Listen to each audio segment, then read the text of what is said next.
We have an important task as leaders about our system, to explain our system of government.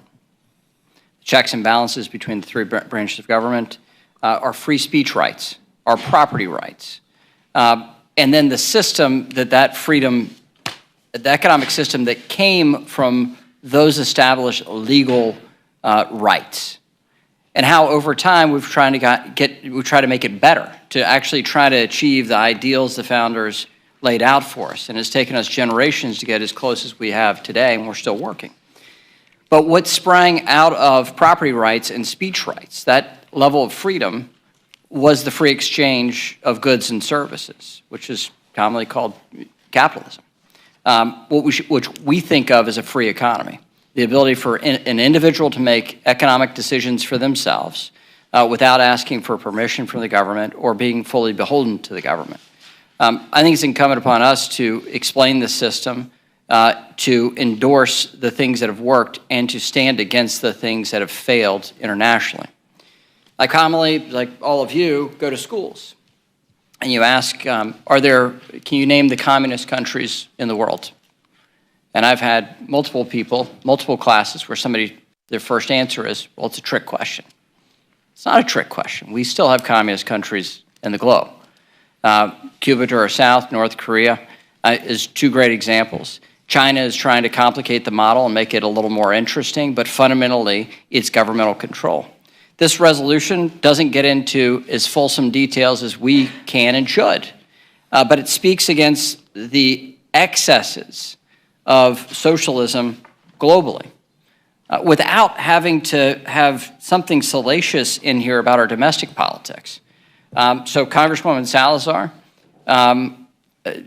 she can tell her story better than I can, but her escape was to freedom and to this American system, and she has a very different view than I do as a native-born American, and has a wholehearted endorsement of what many of us assume is prevalent as the air and water of our economic system. And so this resolution really condemns the excesses of socialism and the pain it's caused and the loss of life it's caused internationally. Oh no, friends. I have bad news to share with you this Thursday. So time is running out for congressional lawmakers to take action. The American people may see a surprise change to their monthly benefits in just a few months, and top economists are urging immediate action from President Biden to prevent another crisis. Friends, please do me a big favor and watch until the end of this video to hear about all of these details. Also, to say thank you for being here every day and for being part of this community. I will be announcing 2 winners tomorrow for the $75 Walmart gift card giveaway. If you'd like to enter the giveaway, my friends, all you have to do is make sure that you are subscribed to my channel, click and like several of my videos, and then comment below the keyword of each video that you watch. My friends, the more videos that you comment on, the greater your chances of winning the weekly giveaways. Now, friends, Senate Majority Leader Chuck Schumer told reporters today that there is no daylight between himself and President Biden on the question of standing firm against negotiating with House Republicans in regards to raising the debt limit until they manage to pass a package of cuts or fiscal reforms. Treasury Secretary Janet Yellen has warned congressional leaders of the impending debt ceiling deadline. Absent steps taken by Congress in coming months, the event may cause irreparable harm to the United States economy, the livelihoods of all Americans, and global financial stability. The debt ceiling is the amount of money the U.S. Treasury is authorized to borrow to pay its bills. Those obligations include Social Security and Medicare benefits, tax refunds, military salaries, and interest payments on outstanding national debt. The current debt ceiling is about $31.4 trillion. Now that the United States has hit that limit, it is unable to increase the amount of its outstanding debt, and paying its bills becomes a lot more trickier. The debt ceiling would not be an issue if U.S. revenues exceeded its costs. But the U.S. has not run an annual surplus since the year 2001 and has borrowed to fund government operations each year since then.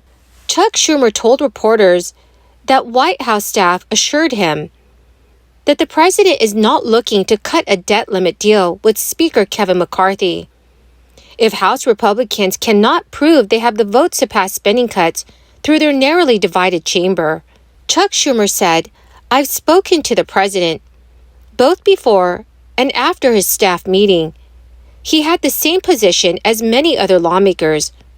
We should pass a debt ceiling clean. That's where we are at." His comments contradicted Kevin McCarthy's optimistic prediction that he would be able to strike a deficit reduction deal with President Biden in exchange for raising the debt ceiling. McCarthy told reporters after meeting with President Biden at the White House, "I think there is an opportunity here to come to an agreement on both sides." House Speaker McCarthy promised House conservatives that he would not support legislation to raise the debt limit without major spending cuts or fiscal reforms attached, but he has remained vague about exactly what cuts he favors. Chuck Schumer is betting that Kevin McCarthy does not have enough Republican votes to pass a fiscal reform package of any size, given his small 5-seat majority.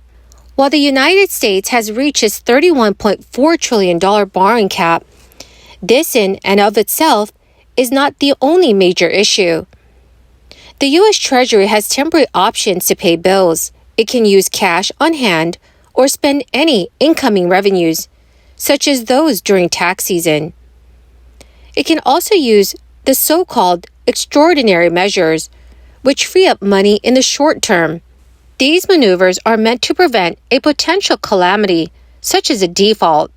A default would occur in the U.S. if it runs out of money to meet all of its financial obligations on time. So, for instance, missing a payment to investors who hold U.S. Treasury bonds. The U.S. issues bonds to raise money to finance its operations. The United States had defaulted on its debt just once before, in 1979. A technical bookkeeping glitch resulted in delayed bond payments.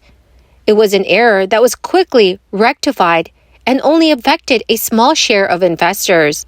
President Biden also announced today that his National Economic Council Director, Brian Deese, plans to step down from his role. It is a long-awaited confirmation of an expected departure.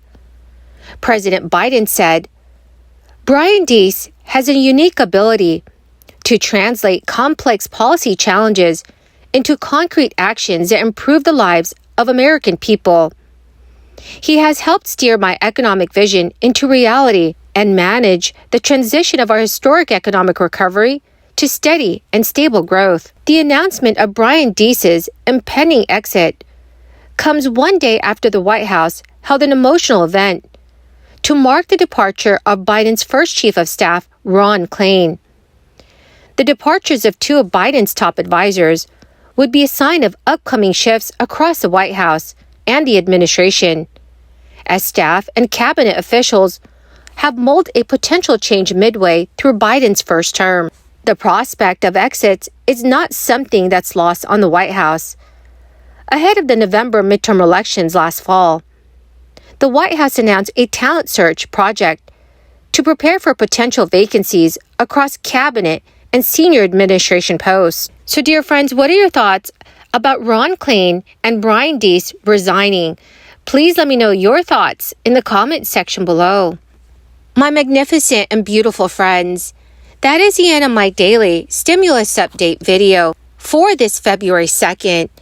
Thank you, my friends, for being here every day and watching the new videos that I post. I will be announcing 2 winners tomorrow for the $75 Walmart gift card giveaway. Please make sure you enter the giveaway simply by clicking and liking several of my videos, and then comment below the keyword of each video that you watch. Thank you, friends, and have a wonderful and very blessed week.